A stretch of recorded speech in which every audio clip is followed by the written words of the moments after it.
Sta commuovendo il Veneto il gesto del piccolo Achille, che a 9 anni ha mandato da Mira i suoi 5 euro in una lettera indirizzata al sindaco di Roccapietore come contributo per poter rivedere gli alberi sulle montagne.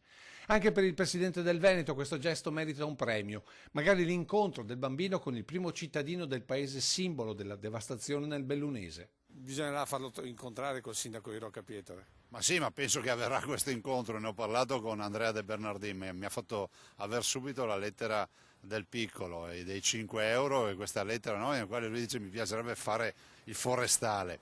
Beh, direi che è un bel segnale, no? Ma è un bel segnale anche di molti che versano, ci sono tanti bambini a dire il vero che mandano disegni, versano piccole cifre. Beh, Achille li rappresenta tutti, magari poi li metteremo tutti assieme a sti bimbi. Tanti piccoli Achille dunque, ma anche tanti adulti, famiglie, imprese e l'immagine di un Veneto che vuole sostenere concretamente con quello che ha la sua montagna. Grazie intanto a tutti per le prime donazioni. Pensate che i veneti hanno donato nel conto corrente della regione quasi 1 milione di euro, 8.500 versamenti più o meno, per una media di oltre 100 euro da versamento. Grazie a tutti, a chi ha versato 1 euro, a chi ne ha versati 10.000, grazie a tutti. Continuate a farlo, sosteneteci. Sostegno nella certezza garantita dalla Regione, dal suo governatore, che quanto versato finirà tutto in sostegno alle località colpite.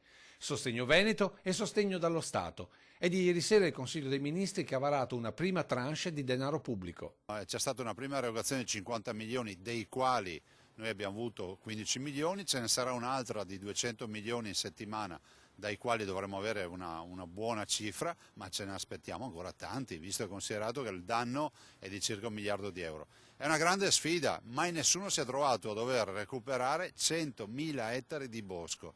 È un terremoto con le case in piedi. 100.000 ettari di bosco è una novità assoluta anche nel campo delle catastrofi e del recupero di questi danni.